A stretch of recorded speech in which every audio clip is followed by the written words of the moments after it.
welcome back. Now, my name is Dayo Omoogun, and with me in the studio to look at the issue today, I have to my far right Ismail Husain Mshella, lecturer 2 at University of Abuja. You're welcome, sir. Thank you very much. Yeah. And then I have in the middle, just next to me, by my right hand, Ambassador Jeremiah Agala. He's the ED, Executive Director, Inspiring Youth Africa Initiative, as well as a publisher and a public affairs and an analyst, right? You're welcome. And so today we are looking at the challenges in the education sector, and we will be not only just itemizing them and listing them, we want to go beyond that to proffer very workable turnaround measures. And that's what we'll be doing today, and we want you to stay tuned, and we want not just your viewing but your participation through calls. At the appropriate time, the number 0802993835 will be on the screen, and we expect that together we will make the effort once again to build a great nation out of what we currently have. So please stay there. I'm counting that you are there, and we are here for you as usual. We intend that this will be a fascinating journey together. Now, so, gentlemen, we're talking about education. I'm sure that both of you agree that there are issues in our education sector. Yeah, because I mean, if we do not acknowledge that, then we're not likely to be able to look at what's wrong and try to make them right. Sure. Yeah, so I think that I'll come to you first. You are hands-on. You are hands-on in the education sector, so you are in a far better position than some of us to tackle this topic. And so, first of all, what do you think is the greatest challenge with education? You are in the upper levels of education. We have the basic education, I mean primary, secondary and all that. And we do know that once foundations are not right, structures are, you can't be too sure of their health. And so where exactly should we be looking at if we want a turnaround in our education? Okay, actually there are two major issues that are affecting our education system today. The first one is our very curriculum. Right. The curriculum at all the 3 levels of education, they actually need overhauling. All right. Primary, that is basic education level, secondary and tertiary level. All right. Apart from the curriculum issues, we are still faced with problems of lack of funding. From the last budget, education sector was given just a little over 6% of the budget. Although if you look at it in a broader perspective, it is actually the second sector to receive the highest budget. Okay. After security, which received about 11 point something percent, education came next. Right. But UNESCO had since 2015 recommended an upgrade from 15% of every nation's budget to 20% for education sector. But we are still here talking about 6%, 7%, which we are even yet to reach. So the issue of funding is actually the second most significant challenges affecting our education system. The first one is? Issues of curriculum. Very, very good. I think that a lot of people would agree totally. Now, you just identified 2 very, very critical elements. And the second one, you talked about UNESCO advocacy that every country should set aside 26% of its budget. 15 to 20. 15 to 20. Yes. To 20. Yes. 15 to 20%. And all that we have done here is about 6%. Now,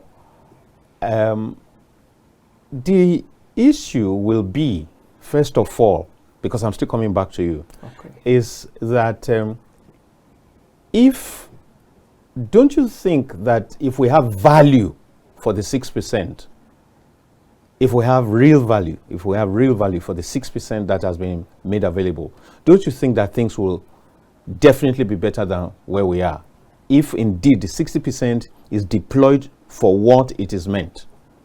Okay, you are actually triggering another different issue, because when you talk about giving the real value for the 6%, yes, it definitely will have taken us further than where we are today. Yeah.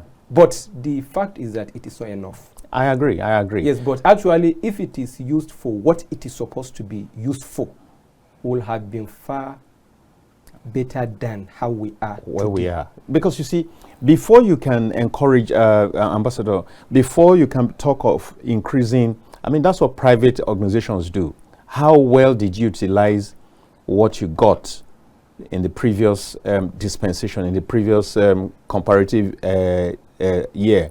How well did you utilize that you now want to ask for something better? So I'm asking, do you agree that we could have done a lot better if judicious use has been made of the resources that are available, that have been made officially available? You know, the issue of education in this country, it's a challenging one for me. Yeah. A few days ago, we talked about the health sector. Exactly. Now, the education sector. It then feels like most of these sectors and this arm of government are just having several issues and we are not addressing them properly. Any of them, yeah. When you want to destroy a people or a nation, you begin with the educational sector and their systems. Once that system is destroyed, then you are sure not going to have a nation. And we are gradually sliding into a position where our education system is actually affected. And conversely or otherwise, the players in the industry are not even giving attention to it. They are pretending like an ostrich who has his head buried in the soil and then believing that it's all covered. Yes. But whether we like it or not, we are gradually sliding into a point where we no longer have young people who are educated and so they can be used at will for whatever anybody wants to use them for. A ready army for all kinds of... You know, and it is degenerating by the day and we are doing nothing about it. There is no strategic plan as to how to recover our young people. Don't forget, we're in a jet age where education is actually readily, or knowledge is readily available and can be deployed, whether positively or negatively. Yeah. So for me, I am looking at a situation where we do not have the sincerity of intention and purpose. We have leaders who sit on the table, benefited from our commonwealth, went to school on free education. They are where they are today, and they do not even want to acknowledge the sector. And it is devastating for a people. So for me, I am not even looking at a situation where we have we've made judicious use of the 6%. Of the 6%. Because if you talk about 6%, I'm sure 4% went into corruption, into private pockets. And then you are managing the 2% to want to run an institution. So until we've been able to deal with the issue of corruption in the system, we are far from reality. This gives room to private institutions thriving. Right. Because we live in a country where private institutions are rated better than government institutions. And it ought not to be so. It's not supposed to be so. Now, these people it looks like they have more resources at their disposal, much more than the government does. And that may not be true, but it might come back to judicious use. It's judicious use, because the man who invested in a private institution is doing that for profit. Exactly. So it's monitoring every process, which is supposed to be what we should have had at the national level, at the government level. But we do not have that. We see the high level recklessness. You talk about 6%. Beyond the 6% that statutorily is allocated to the educational sector, you have interventions. Yes, tech fund. You have other institutions that are making. What are we doing with all of these resources? The level of corruption in some of these institutions are mind-blowing. If you dig deeper and see what people do with resources that are supposed to be meant to sustain the educational sector, you will weep for this nation. Now, see, the issue, because you have raised very germane issues when you talked about funding and curriculum. And if we go down the street of corruption, we might not even finish on this program. That is why I said it is a different issue altogether. We might not even finish, because as we speak, there are allegations that the TED Fund, you just talked about intervention programs, that the TED Fund boss recently had to cool his heels at the ICPC facility, as well as the EFCC facility, because he's been investigated for certain sums that walked away. Sure.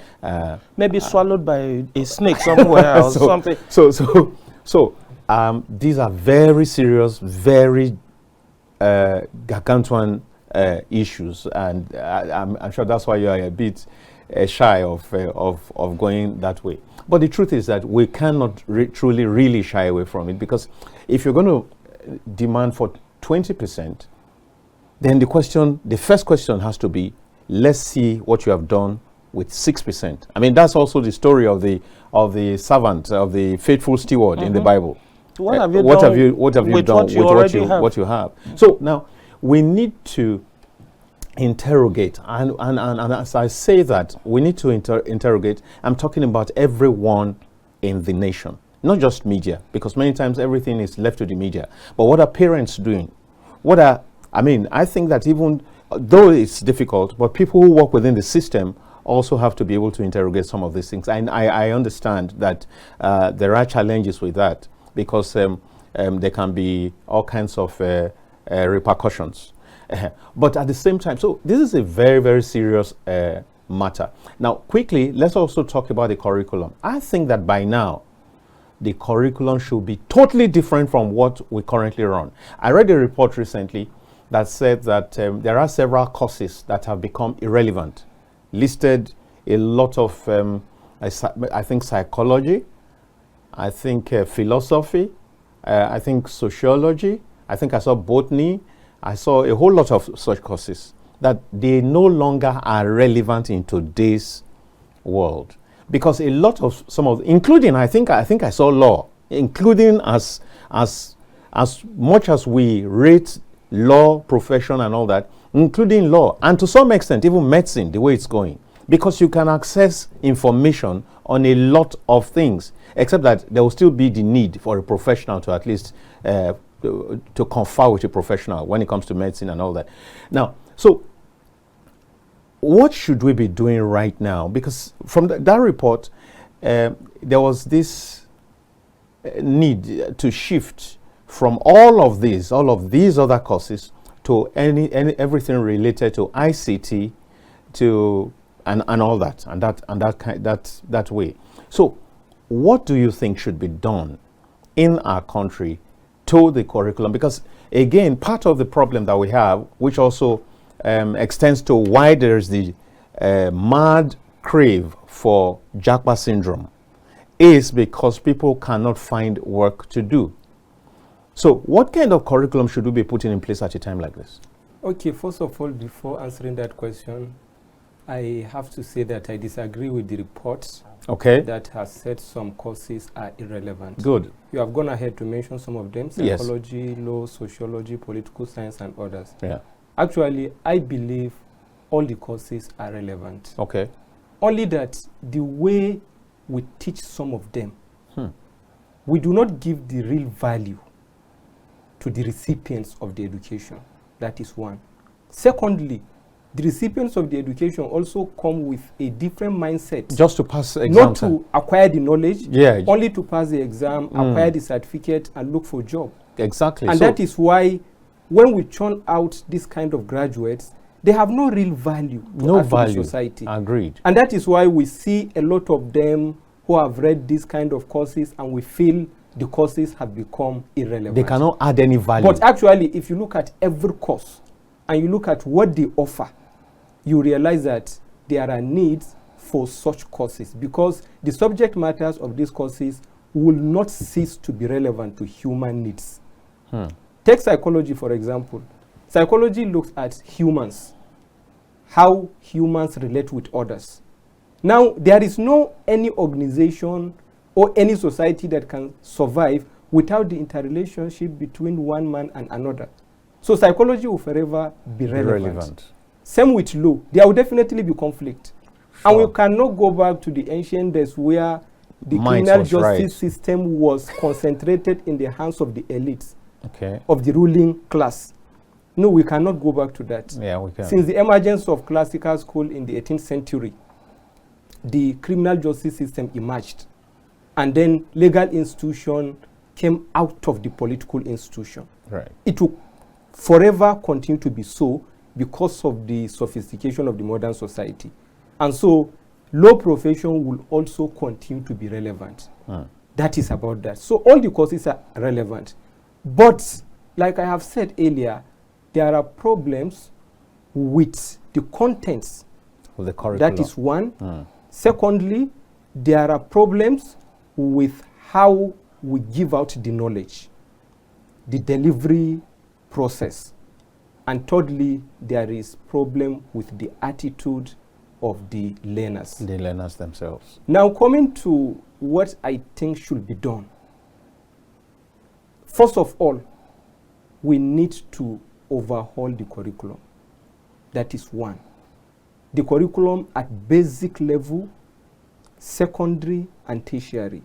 Because if you overhaul the curriculum of the tertiary level and you leave that of the basic education level or the secondary level the way it is, we cannot have the real value at tertiary level.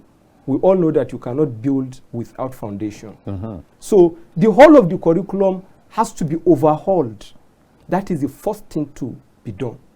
Secondly, when you overhaul the curriculum, then you institute majors in all the education levels to ensure that the real content of the curriculums are imparted on the learners through the right process.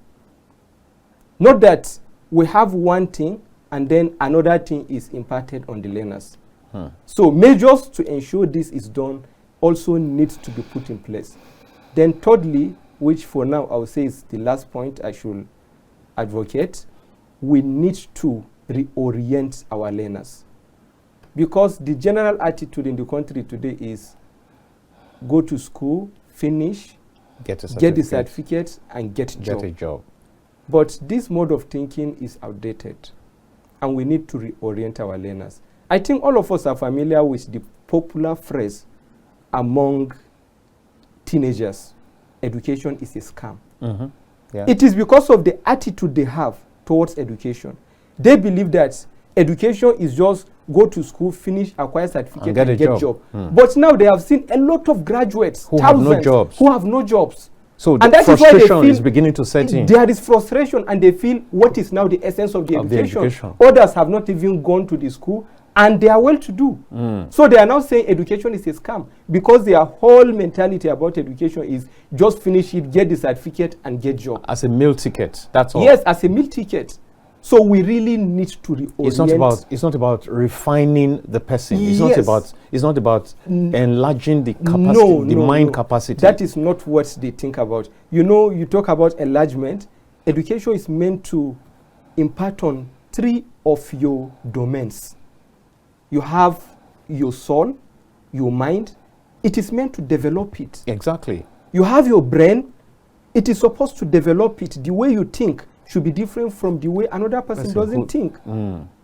Then there is your behaviors, your overt actions. You relate with people. Changes should be seen in the way you relate with people if you receive qualitative education. But go ahead. But people today, our learners, our younger generation, do not think like that. They just believe that education is just the meal ticket you said. Just finish it, get the certificate, and you get job. So we need to reorient. That's very unfortunate, really. That's the reason that they come out of school and they add little or no value. They don't even, and they don't feel bad when they do not even measure up to their certificates. Because that's another issue. Yes. That's another issue. Is the reason why people can go to school and get a second class upper And when you interact with them, you are sorry for the nation. You are sorry for them, you are sorry for the nation, you are sorry for yourself, you are sorry for the future. You are sorry for the institution. For the institution, exactly. Yes. So it's a very sad. Now, just I think within the week, earlier this week, I was listening to a radio program where people who were supposed to be mobilized for youth service, they went to where they were called to go, and the portal had been shut, and so they were lamenting. And you had people who were going to be youth corpers saying, they are wicked in us, they are wicked in us, so they are wicked in us. See, I think that that's rather unfortunate, because you see, I'll take this a little bit further.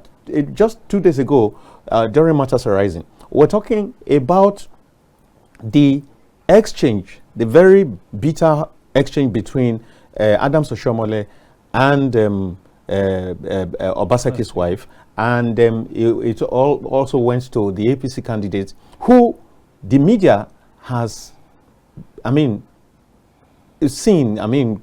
put there as somebody who can't express himself. The politicians, competitors have said he can't express himself. Maybe to manage that bad publicity, I saw one, he tried to speak, but before now, he avoided the debate that was put in place. He avoided talking at most of the rallies. He would talk very little, and then you would see some lack of coordination in the communication. And you know, we began to talk about whether communication is about intelligence. That it could be that he knows what to do. It's just that he has challenges talking about it. And I did say that day that, look, communication is very key. Yes. Communication is very key. Even if you know the entire things in this world and you can't put it forward. And I cited the example of you come into a space and you are interested in a particular lady. Until you make your intentions known, that person is not clairvoyant to know. And even if she feels some certain vibes, she's not going to jump to that conclusion. And somebody else who probably is less qualified by all standards than you comes into the same space and says, hey, how you doing?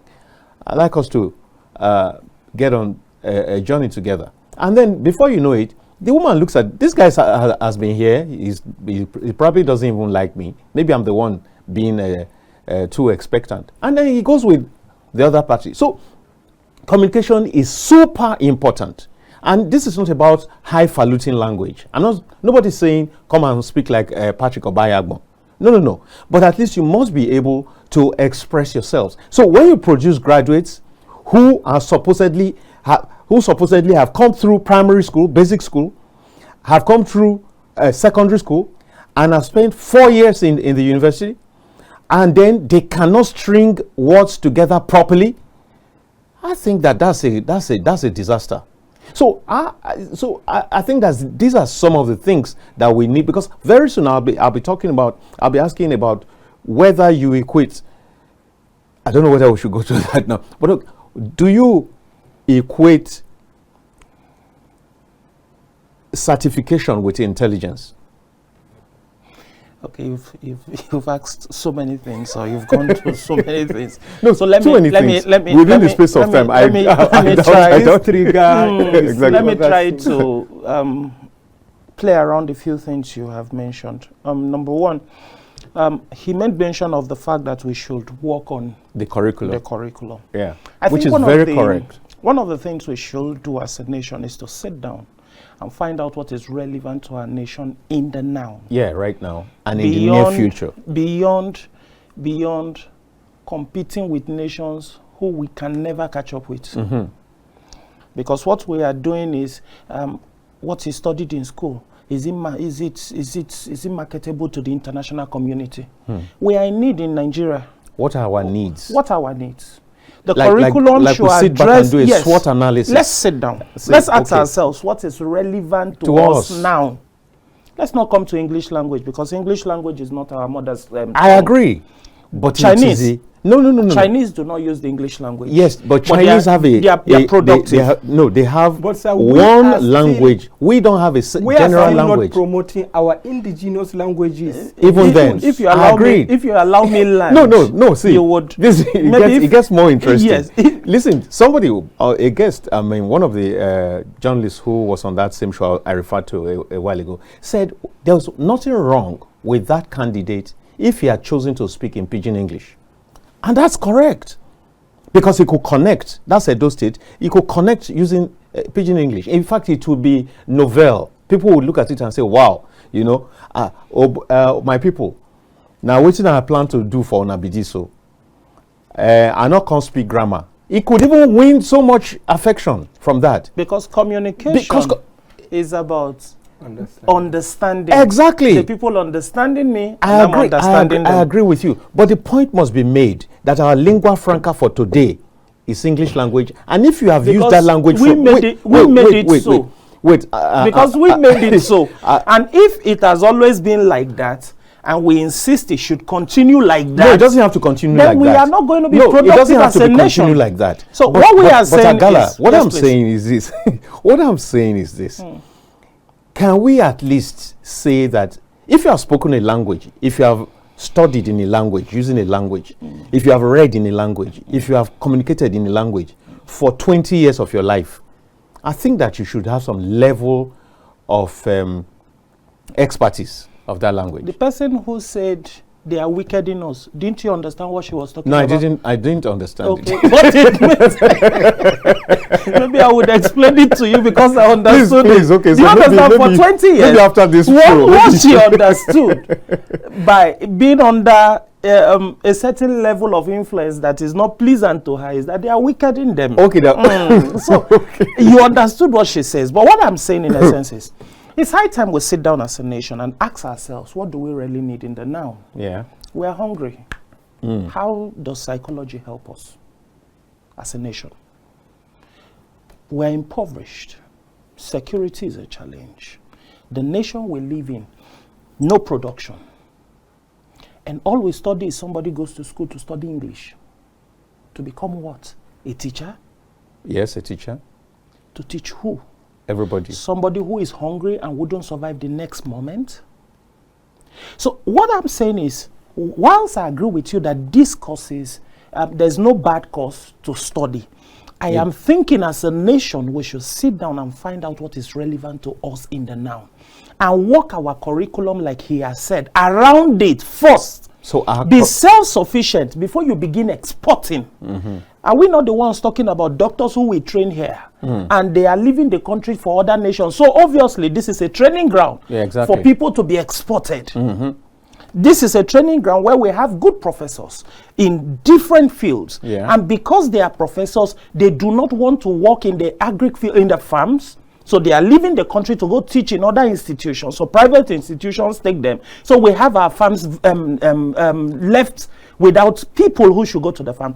How many NYSC members, corpers, have been sent to go and do IT training in farmlands? How many will be willing to go? Because the system, he talked about a mindset of young people believing that education is a scam. The system had made it so. And because whether you like it or not, a young man lives with you who is from a well-to-do home. The father is a politician. He doesn't need to work to be wealthy. Because give him few minutes, or few months, whether he goes to school or not, he has money. He plays around. And you who take your time to go through school will come out and still not have a job. Maybe you didn't have classmates who were still in the university, yet they had been given employment in NNPC. And they were getting paid. And you graduated with flying colors.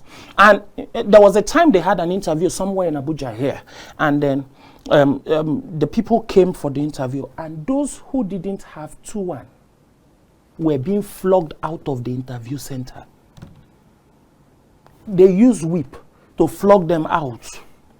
What was the reason? This is That human right abuse. no. What I'm saying in essence is, after spending your life in school, you come out to be humiliated because you didn't meet a certain criteria. Exactly. The society, the system had made young people believe that education is a scam. That idea, that mentality didn't start today.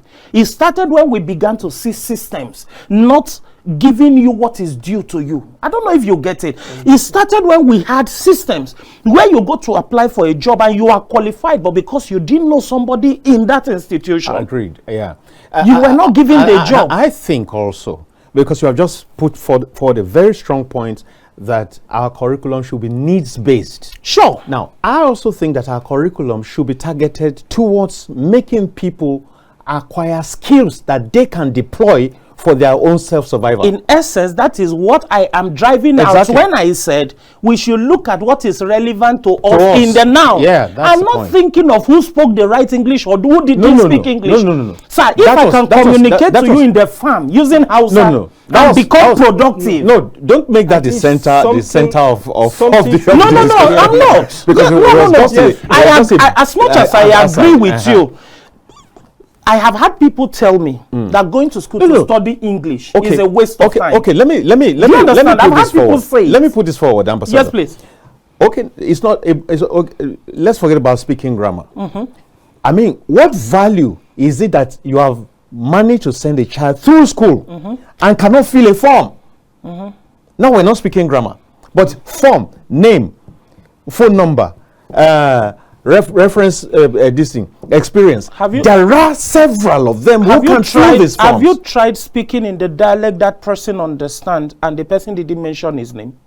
No. I'm not talking about mention. I'm talking about a form.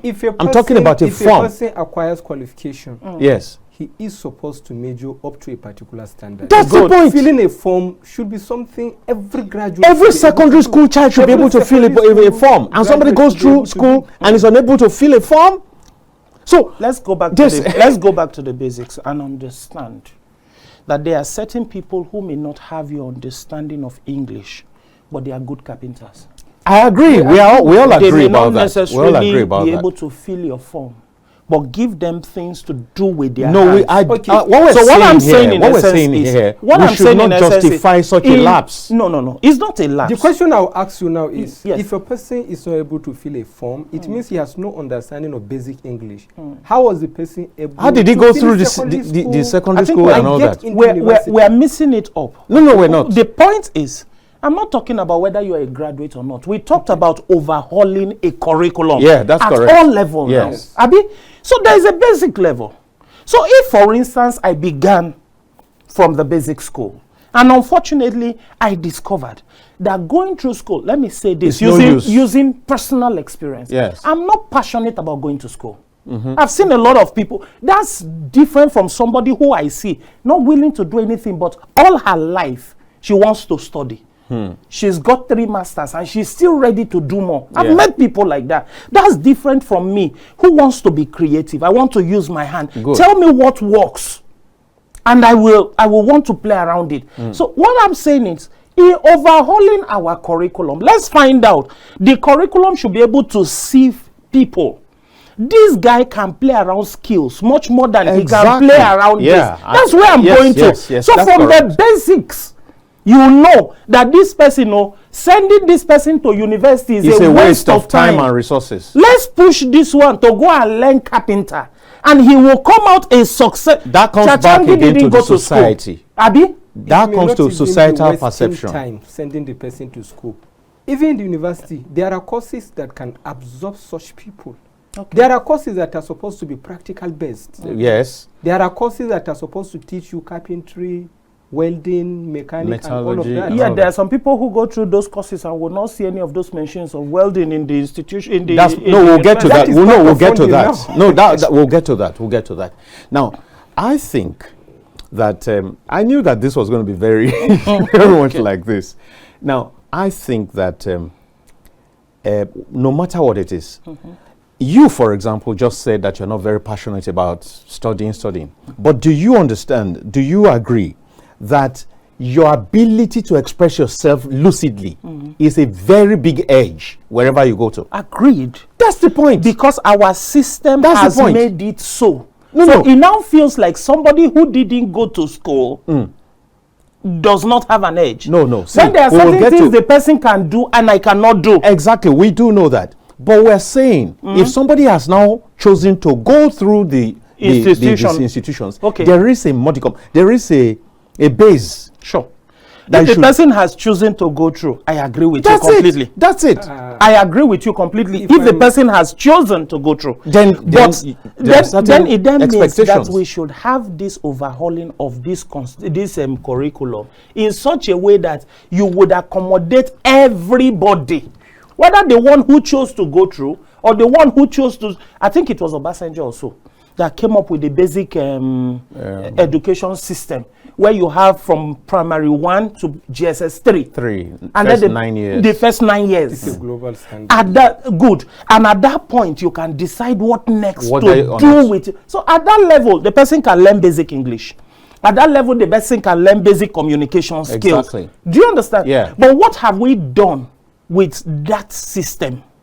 It was expected that beyond that, those lot who of would people- become creative, those who will get into other Vocational, aspects of vocation, yes. should be able to do it. Exactly. We've messed it up as a nation. No, because we usually have problems with implementation. There's no doubt about it. You are itching to say something. Yes, actually, he talks about choice. Whether you want to go to school or you are not passionate about it. Education is actually not supposed to be optional, at least the basic education. Back in the 80s, before American Revolution, American society was not united. But after the revolution, they realized there was big problem.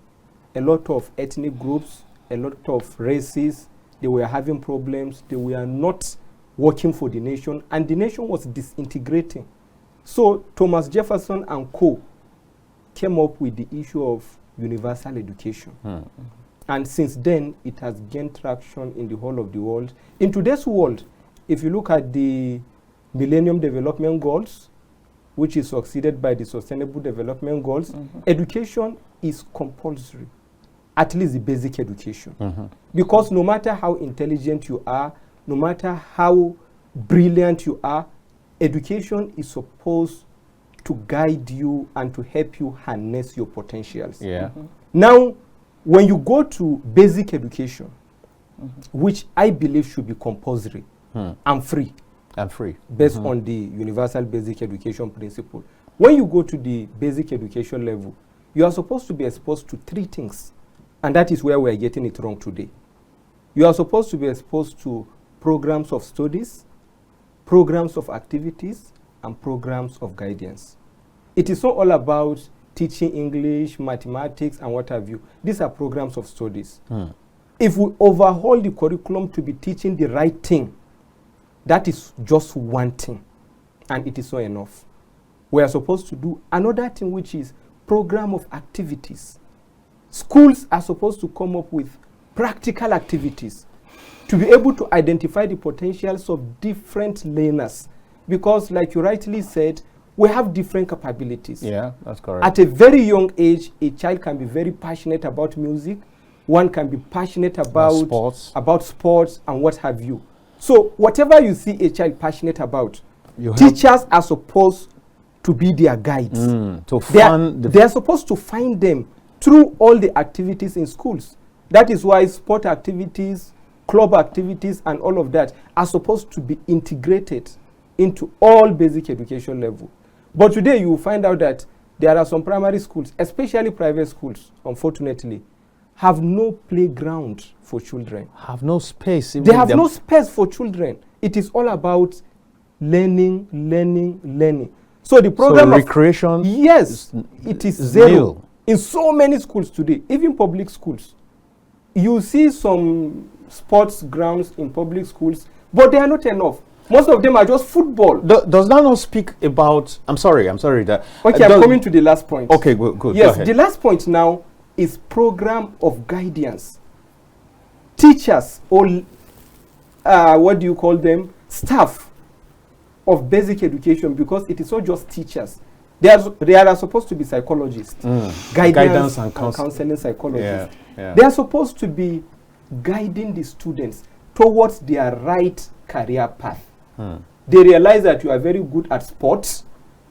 There are sports-related courses in the universities.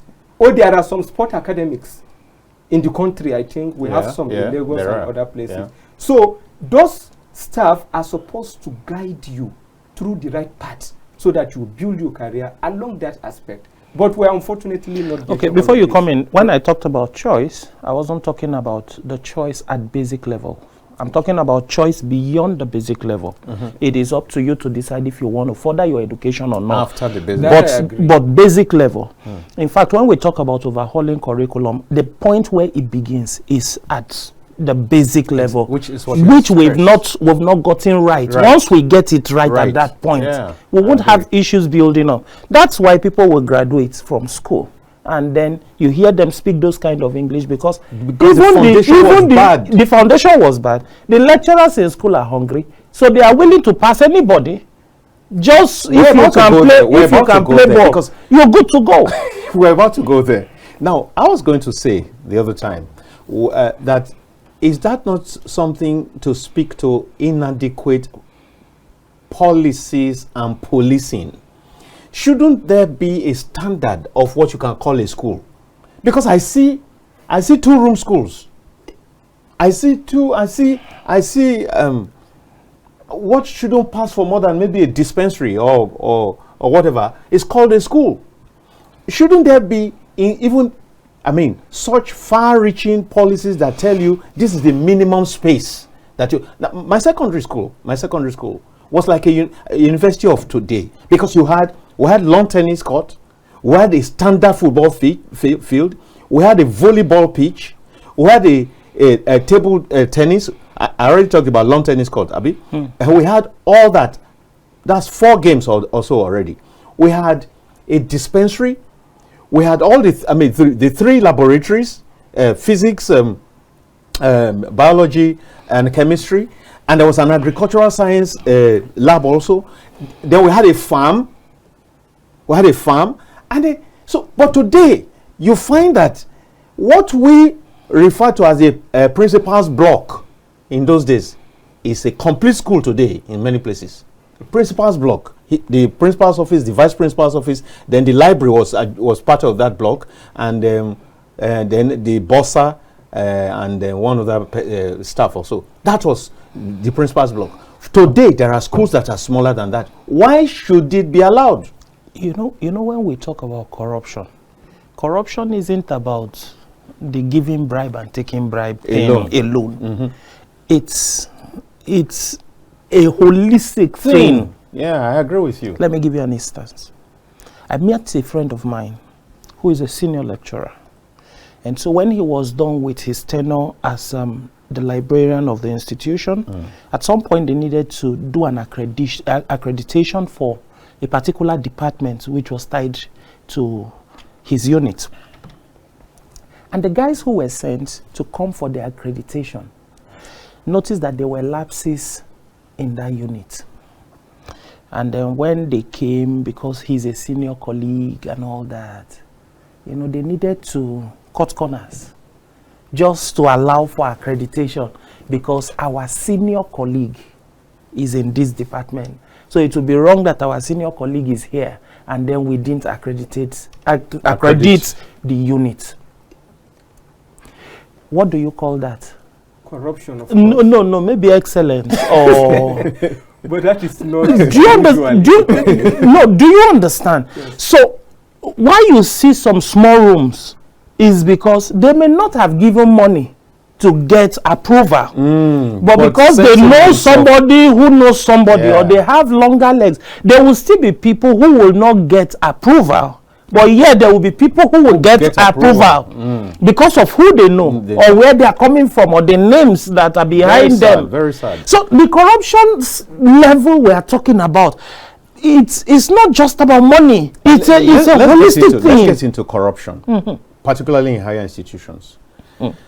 Are you sure you want to get into that? Let's get into corruption. Okay. Now, you find I'm not going through the process right now, but maybe you guys would expatiate on what really goes on. But you find there's a lecturer here, so what you find a situation where people who were not in class, like 75% of the time, come out with better grades than those who spent their time. than those who were in class for like 90% of the time. Did you get that? These people, this particular set came to class only 25%. It's not as if there is internet driven lectures, so that even if they were not around, they were getting, and they didn't care. They probably were doing businesses and doing other things, and then they come at the end. They score. You see some of them get it. Those are the kind of people who bring shame to those institutions and bring shame to all of us. They may not necessarily bring shame. They may end up become education ministers. Yes. Well, that's how funny this country is. Sure. Yeah. So now, this person comes out with a 2-1. And yet the person who went and the person who was in class, even because you see, I came from a line of both of my parents were teachers, though at the basic level, and I know certain very basic things that if you come to class at all, you're supposed to be entitled to some encouragement, like some little mark for coming, rather as compared to the person who does not show. It is called continuous assessment. Exactly. Yes, for being in class alone, you should have earned something.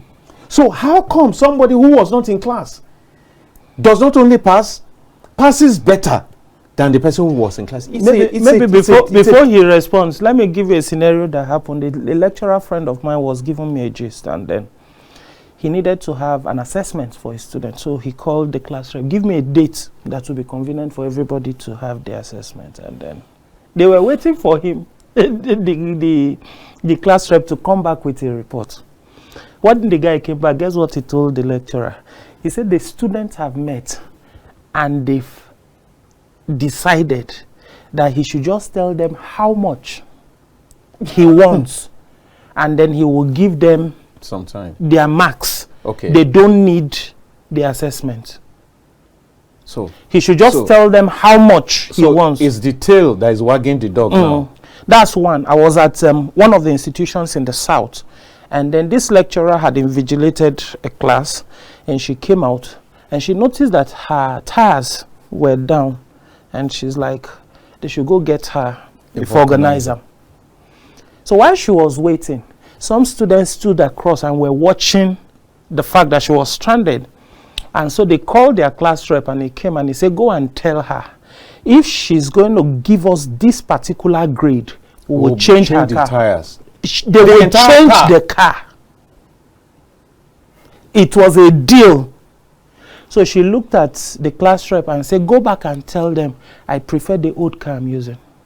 Now, so you now understand why the minority. You think so? Yes. It's all right. We have a lecturer here. well, yeah. Go ahead. Actually, the issue of corruption in our education sector is mind-boggling. Okay. It is endemic. Okay. But we all know that it is not only in education. No, of course, we do know. Corruption has permeated every sector of Nigerian society. Our former president, in his inaugural speech, he said corruption is the greatest single bane affecting Nigerian society. And he said no nation can be where it wants to be if it allows corruption to become the full-grown cancer it has become in Nigeria. So it is something even the authority acknowledge that it has become endemic. They can hardly do anything about it. It has to be eliminated. Unfortunately, in his 8 years administration, the country has not moved an inch from where it was in terms of corruption. Terms of corruption. Yeah. Going by the Corruption Perception Index of Transparency International. No, we don't even need any index. Now, you and I can see for ourselves whether anything has changed. Coming to education sector, I think the examples you have cited are just little cases of corruption. Yes, you are just scratching the surface. It is just like the tip of the iceberg. But if you see what is going on in schools, actually, some do not even need to come to school at all. They have grades. Some do not even come at all. They have the certificates in different schools across the country. Very recently, it was in the media that a bread seller was mobilized for National Youth Service. In University in of the Calabar. University of Calabar. Yeah, that's correct. So this is just a tip of the iceberg. There are so many of such cases going on in schools. But the question I think we should ask ourselves is, why is it so? Where is it coming from? You have made mention of a point earlier on, which unfortunately I have to agree with you. You say lecturers are hungry. Actually, teachers have been impoverished to an extent they have to stoop low to demand peanuts from their students. Some is actually quest for survival. And so they cannot help it. Their salary, their allowances cannot cater for their needs. That is even if the salaries and allowances do come on time. As it is now, there are so many hanging allowances. We are all aware of the lingering issue between ASU and the federal government. It is yet to be resolved. The issues of end academic allowances, it is yet to be resolved. It has not been paid. The issue of some arrears of salaries from the last administration, they have not been paid. Even the non-academic staff, I think they are recently protesting about their 4 months withheld salaries. It has not been paid to them. The president has promised to pay them, but he has not paid. The promise has not been fulfilled. So, not just the lecturers, even the non-academics, they are impoverished as well. So they cannot help but demand what comes their way. Or accept when it is offered. When it is offered. And then trade our society for it. Yeah. But no, what we don't understand is those acts is actually giving away the future of their children. No, but we can't put the blame on the. We're not putting the blame solely on them. They also deserve to be blamed. That's what I'm saying, because we're saying it can't be put squarely on them, because the system ought to take care of them, and if they have failed in that duty, then it begins to permit all kinds of behaviors and misdemeanors, and this is let me add to his corruption level. Now, teachers no longer have to go to school to become teachers and lecturers. Just know somebody. You have a teacher who do not even know a subject. Yeah, there forced are like that. Yeah, to go teach students. Yeah, you see somebody who is not qualified, but a politician sits somewhere and said there's a quota system. There should be a number of people from his constituency that should be given employment, and they are moved into the school. I know an institution that the lecturers do not even have an office space. Sometimes they don't even have a job description.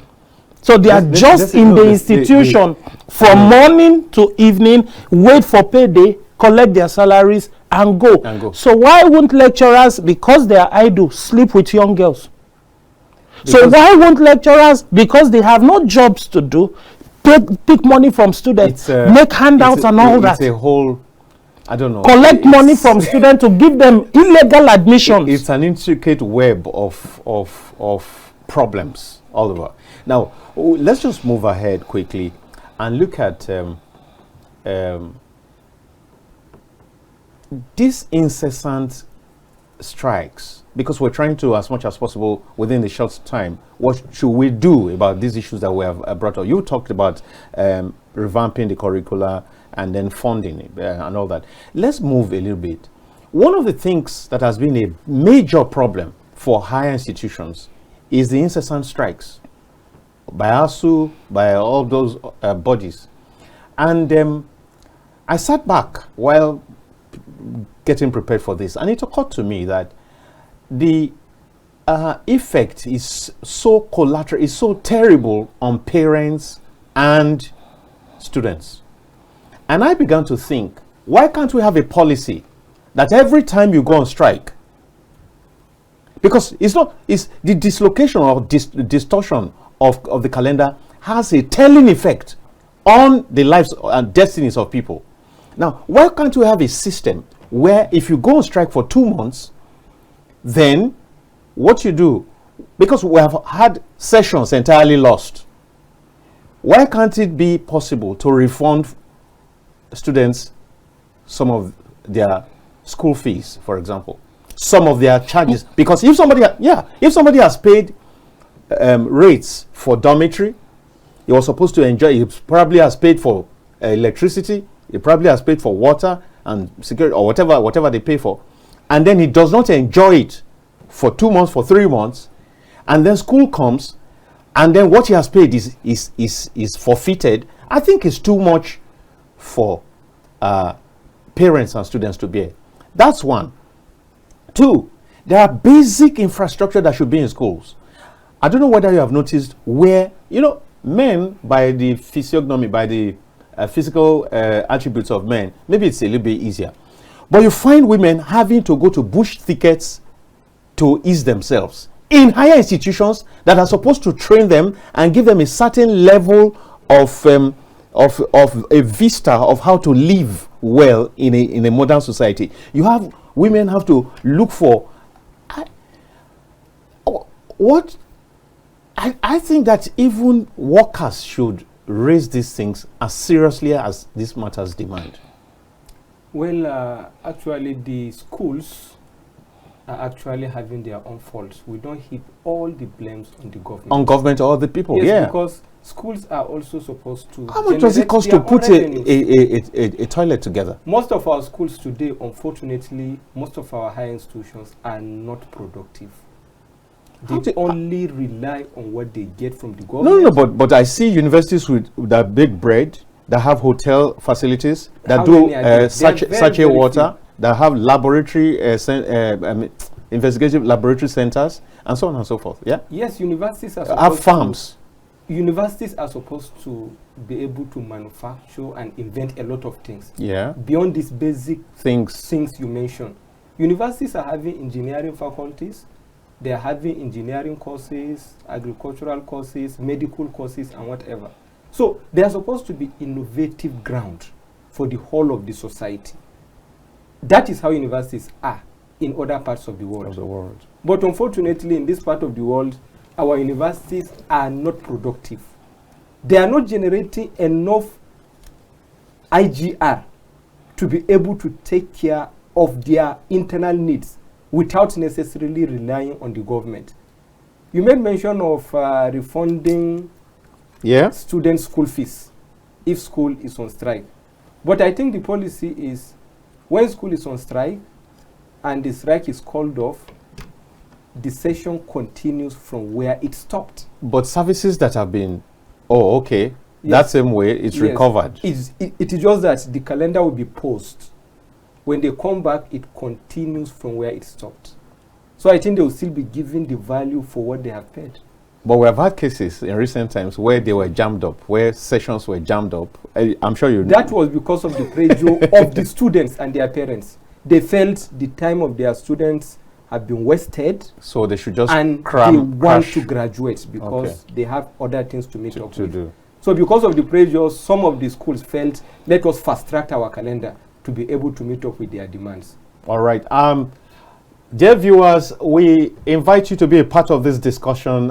You can call us on 08029938365 and be a part of this very interesting discourse that we're having here. And I know that this affects everyone. A call is here already. Shall we take this? Hello? Hello? Yeah, hello, good afternoon. Yeah, good afternoon. What's the name, please? My name is Husain. I'm calling from Abuja. From Abuja. Please go ahead with your thoughts. Yes, thanks for the guys in the studio. I was so interested about the conversation about who speaks good English and who doesn't speak good English. Not necessarily, though. Yeah, not necessarily so. But I just want to add that let me say that my PhD thesis is on the role of indigenous knowledge and communication strategy in climate change mitigation and adaptation. So why am I saying this? You see, we in Africa have failed to recognize the importance of indigenous knowledge. There are no illiterates anywhere. For the fact that my father doesn't speak English doesn't make him an illiterate. That's correct, yeah. He has indigenous knowledge that he can teach any professor anywhere in the world how to carry out traditional agricultural practices that are very productive. But let me conclude by saying that one of the challenges why climate change issues will continue to linger is that we have failed to align indigenous knowledge and communication strategies to what we are discussing. And this takes me to what your guest said. If you go to my village, if you bring bones of a human being and bones of the animals, the traditional bone setter will separate and the one for human being and the one from animal. She didn't go to school, but that is also part of her education. Now the question we should be asking ourselves: what kind of education? And even the English we are so proud about, whose language it is? Whose language it is? Liberty, I must come in here. I'm not comfortable with the harping on the English language because I was just a brief veer off. For example, let me also elucidate on this. If you want to make light of the language of communication, we would see that that's the very reason why many people are not doing well, because whether you study chemistry, whether it is agriculture that you study, whatever it is that you study is communicated in the English language for now as Nigerians. Until we get, because before we begin to compare with Chinese or compare with South Koreans and so on, until we get to a point where we're able to convert this knowledge to, communicate this knowledge in our indigenous languages, we are stuck with English language for now.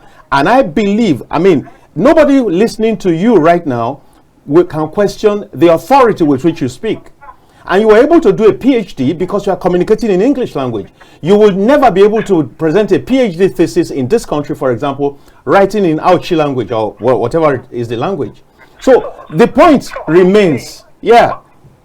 The point is, so I'm not too comfortable with the harping on. I just touched on it.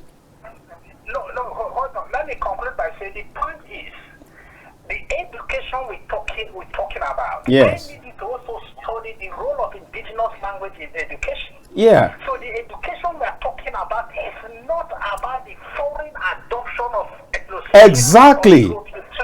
No. Exactly. What we are saying is, what we are saying is that if you want to teach Hausa people mathematics, and if you want to teach them, there is indigenous knowledge and indigenous language that they must be taught using that for easy understanding. So that's the point. All right. So you probably, can we agree that there should be advocacy that some of the curricular transformation, the curricular change should have to do with language? Yes, good. That's fine. Good. That is why one of the challenges we even have in Nigeria today is poor communication. Even the government itself cannot effectively communicate. Liberty. And that is why you see government officials, the only thing they do is they run to social media and begin to speak English. So you need to find out how do you do participatory and indigenous communication. Liberty would have to go now and allow some other persons to also participate. Thank you so much. Very great intervention there. Thank you. Yeah, so good point. that point has become very controversial. Yes, but the point that I try to make is that there is a modicum of expectation when you have passed through a certain process. That's just it. I've got your point. Exactly. And I've wanted to elucidate on that. Right. The problem we have was a systemic problem. It is, I agree. It started from colonialism. If I'm to quote a foremost Pan-Africanist, he said the Knights of the Bullets and the Sword during the colonialism was followed by the mourning of the chalk and the blackboard. That is one. Secondly, he said the physical violence was followed of the battlefield was followed by the psychological violence of the classroom. And through that process, he said the Europeans successfully killed and buried African traditional education. Culture, And then on the graveyard of the African educational system, they planted a European memory. And that is what keeps witch hunting us up to today. Till now. English language is one of them. We keep equating English with intelligence. No. If a person is able to speak good English... No, it doesn't follow.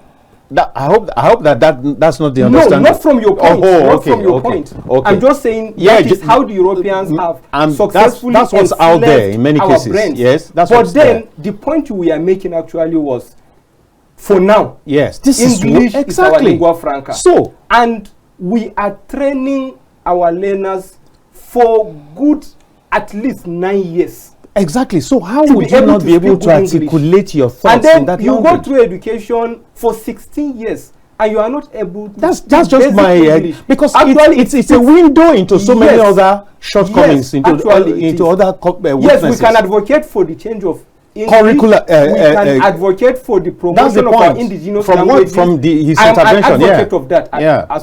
Actually. So let's quickly move forward. We were talking about, can we equate certification with intelligence? Are they the same thing?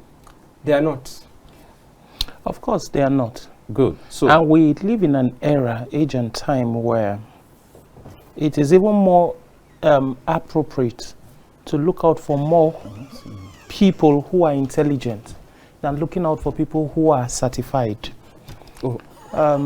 Certificates today, I'm sure you are in this country and you discovered that there were people who came in with certificates and we were told that the institutions that issued those certificates were fraud, and it doesn't stand the test of time. Some of them from Cameroon, some of them from Togo, Benin Republic, and all of that. So whilst I am not so strong on certificates, I am keen on certificate. yeah, sure. Certificate is actually our local intelligence. You know, if people are speaking big English, I'm the only one now that is advocating. Your big English is even more than ours. But what I'm saying is, we should begin to give attention. Maybe we move beyond what you call intelligence to the skills we possess in this nation. Whilst we advocate, we say it's okay for people who have gone through school 9 years to be able to speak good English. Have we sat back to say, if this isn't working for us, how do we change it? Which is what he alluded. We've always talked about which it. is what liberty. Yes, we've always talked about it. Yes, we can blame that for all. Have you not seen lecturers who cannot speak even basic English? Yeah, there are. I've seen people who cannot even write. So these are some of the things that need to be The interrogated truth and is, dealt with. before you blame a Because you cannot student, impart what you don't have. before you blame a student for not being able to speak good English, find out who taught him. What was the person teaching him?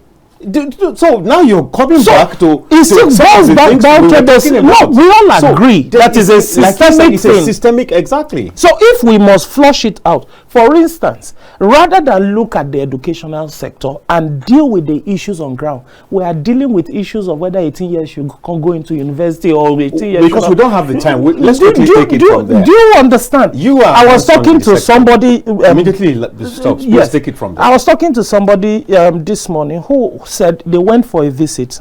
He's based in the UK.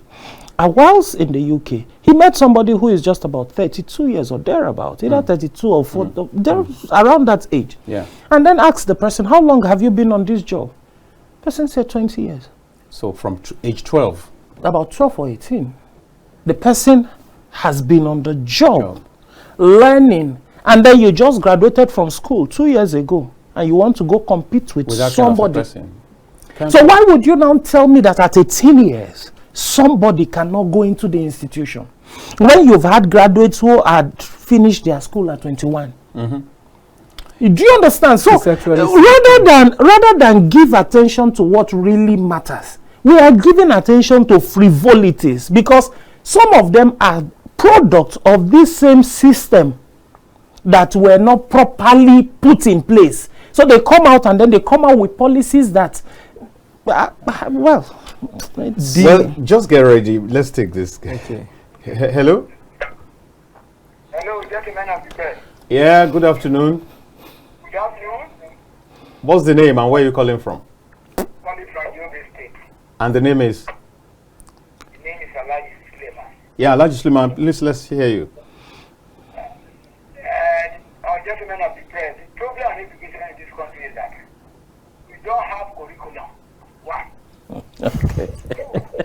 Somebody will come and set up private school.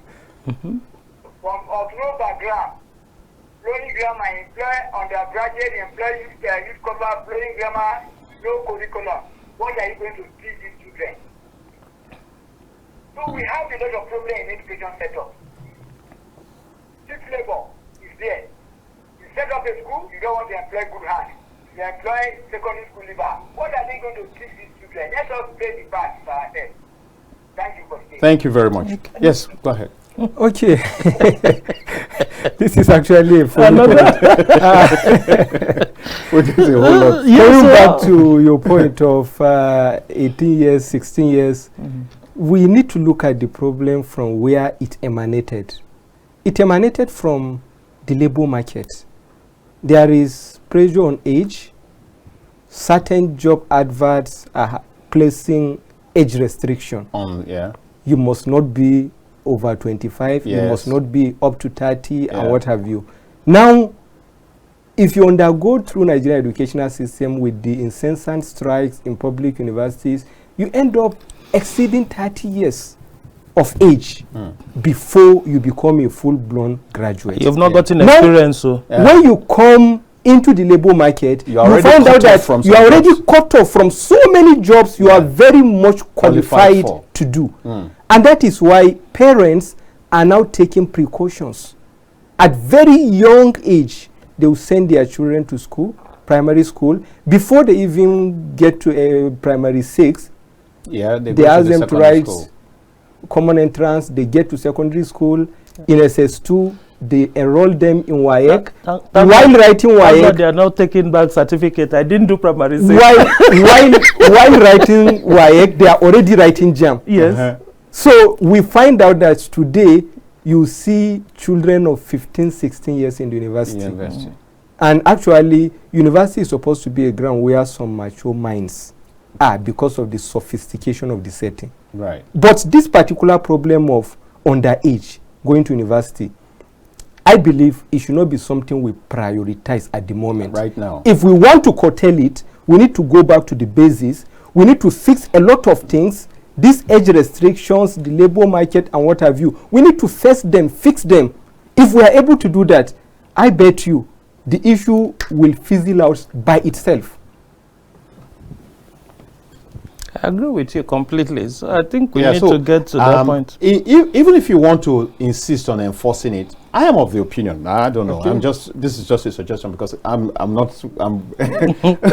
shouldn't government put in place something that takes up those 2 years, like compulsory, free and compulsory training, vocational training or ICT training that is free. So as you finish, because rather than put people in a situation where they become a problem to themselves and to society, because an idle hand, we all know what the consequences. Now, so if you insist on doing that, but I hear that the minister has withdrawn it. I read something like that, but I hope that it's true. But if it's not going to be withdrawn, don't put children in a system that they will come and cause a lot more problem. If you're going to insist on that, then there should be, within those 2 years, put in place something that engages them while they are waiting for the ripe age. Let there be compulsory vocational training or ICT training that is free for everyone that is interested in going. So within those space of time, you can even become self-reliant. Self-reliant. The truth is, and then you now decide whether or not you want to go forward and all that. The truth is, we must get to the point where we understand that times are changing.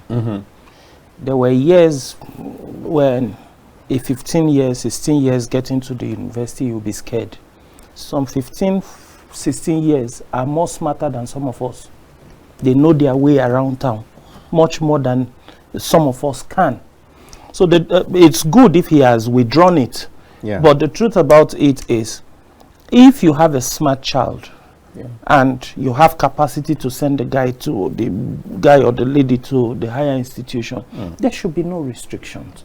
If there are situations in the higher institution that needs to be in place to be able to accommodate these young people. I'm thinking we should give attention to those things, put those things in place and accommodate these people.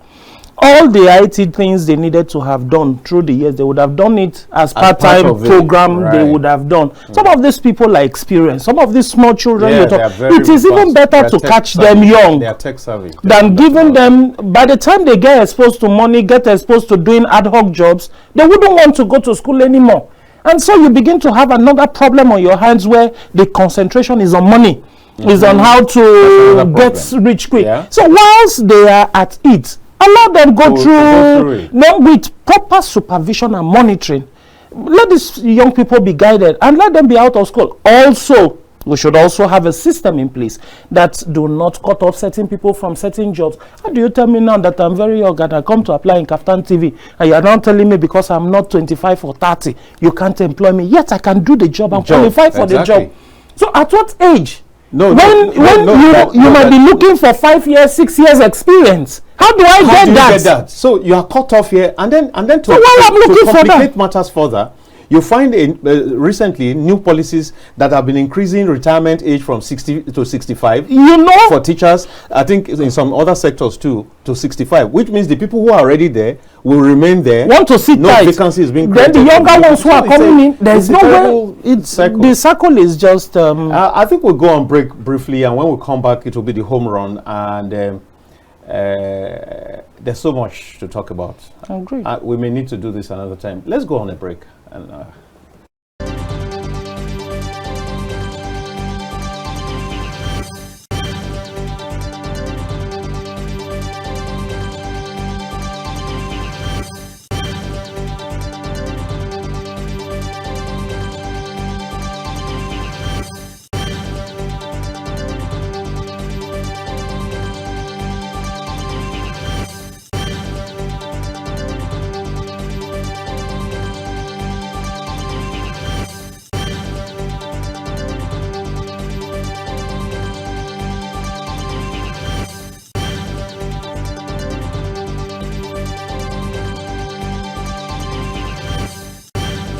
Hallelujah! Watch out for a glorious moment on television. It's the Heavenly Life with Pastor Sam Praise Itomo, live on KAFTAN Television every Sunday 6 to 7 p.m. with live calls on the program. You are in for an unforgettable encounter on television. The Heavenly Life with Pastor Sam Praise Itomo. Expect a special touch of God in your life. You can call into the program on 0901 133 5329. Again, 0901 133 5329. The Heavenly Life with Pastor Sam Praise Itomo is coming to you courtesy of Praise City Garden Ministries International, Ministers Hill, Maitama, Abuja. It's the Heavenly Life with Pastor Sam Praise Itomo, live on KAFTAN Television every Sunday 6 to 7 p.m.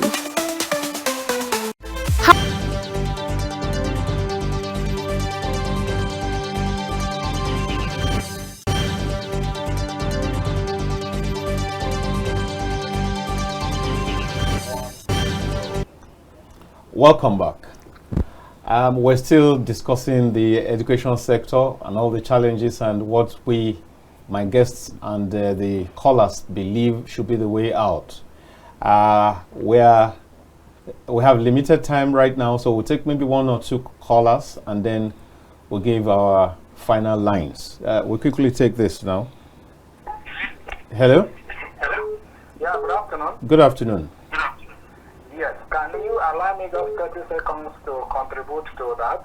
Please go ahead. Even this intro is eating into your time. Okay, the age limit for university education, I think that we should look at it from this perspective. We shouldn't forget that university admission is an offer, is a contract. And a child under the age of 18 years does not have the capacity to enter into contract. Sorry, please. You didn't tell us your name and where you're calling from. My name is Libas. I had called before. That's why you were dodging that. Go ahead, all the same. Go ahead. Yes. But make it as brief as possible so we can have many more persons. admission is a contract, offer and acceptance. That's why when you get admission in university, you are expected to pay an acceptance fee. So a child under the age of 18 cannot enter into valid contract. So when you enter into that contract, the university provides academic services, and why when you meet your own demand, they give you certificates. So if you want to have this unreal intellectual conversation, we need to understand that everywhere that we need to address the contractual age of 18 years. And that is why 18, if you are not up to 18, you cannot vote, you can't have driver's license because you are regarded as a minor. Right? So that's the way it is. So it's not about sentiment, it's not about, I understand all that, but this is what the law says. It's not what I'll ask you two quick questions. Now, are you speaking from a legal perspective? Are you a lawyer? Are you a legal practitioner? I'm not a lawyer. Okay, quickly. The next one is: would you allow your child to stay back 2 years, who had finished secondary school at 15, or is it 2 or 3 years now? Would you allow your child stay back 3 years? I don't have problem with that, so long as he has not attained that age of maturity. The legal capacity to enter into contract, because the parents cannot enter into contract on behalf of the child. That's what the law says. So university admission is a contract, is an offer and acceptance. So we should look at it from that perspective, and that is why when on the time of matriculation, you are validating that contract by signing a matriculation oath. All right. I'd encourage you, Liberty. Thank you so much. You would need to go off the line while I post this next question. You can go off the line so that you listen or watch. Now, aren't there things called necessaries? Even the law says that there are things that are called necessaries for people who are of minority age, which the parents can do on their behalf, and I think that education is one of them. Hello? Yeah? Hello to you. Yeah, good afternoon. I'm Ibrahim from Agala. I didn't get the name. The TV. Ibrahim, please cut down the volume of your set. Okay, thank you for that. Yeah, so Ibrahim from Gwagwalada, let's hear your contribution. My regards to your guest there. Thank you. My comment is on this issue of age limit. All right. Yeah. In my own understanding of this age limit, it's not a new law. It has been there. Okay. Gets to the age of 6 before you enter primary school. You spend 6 years in primary school. You spend 6 years in secondary school. That's 18. Which has been there for some time. For the fact that some public schools have been operating without following the rule does not mean the rule is not there. And when you look at it critically, just like one of your guests there said, the mind needs to be a bit mature before it gets into the university 4 walls. Because this is a place where freedom is given to every student that enters there. Tendency, when a child is too young to get into that university, tendency is that it could be taken advantage of. It could be manipulated. Somebody called such children minors, which is very true. They could be taken advantage of. All right. They could be indoctrinated into areas where the parents will not like them to. Yeah. Thank you, Ibrahim. That's why they need to be a bit mature at least 18. Thank you, Ibrahim. You've made your point very well. Very well made. Very well made. Thank you. Right. Thank you. All right. Quickly, you are from the system, the higher institution system. What exactly is to be done to ensure that these strikes, the incessant strikes, become a thing of the past? What do you think? There are two things actually that are supposed to be done. I made mention of the issue of funding by the government. The government is actually supposed to up its game in terms of that. Yeah. If the government is able to meet up with the demands of the unions in the schools, I think the strike will become a thing of the past. Then secondly, the universities are also supposed, or the unions rather in the universities, they are supposed to explore other avenues of settling disputes, not just strike. There are legal avenues of getting what you want from your employer. But fortunately, the unions only look at strike. So I think the unions Could it be are that also that's the only one that they have found to be effective? to be effective. It may be like that because of the nature of the country. Hello? Hello?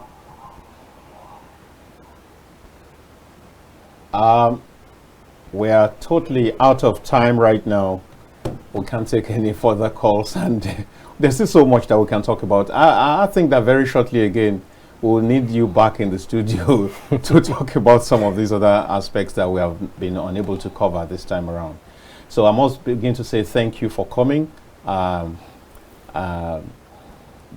lecturer himself. Thank you very much. Thank you for what you represent. There are people who know you. You have spoken on a general level about the corruption in universities, but there are people who know you for what you stand for your honesty, for your integrity. We hope that you keep it up. Thank you. Thank you, Ambassador Agala, for coming. Thank you so much. I appreciate it. And we hope that you keep coming. Thank you You very have much. me. My Thank name you. remains Dayo Omoogun, and I'm out of here. Thanks for being with us for the period. Tomorrow is another day.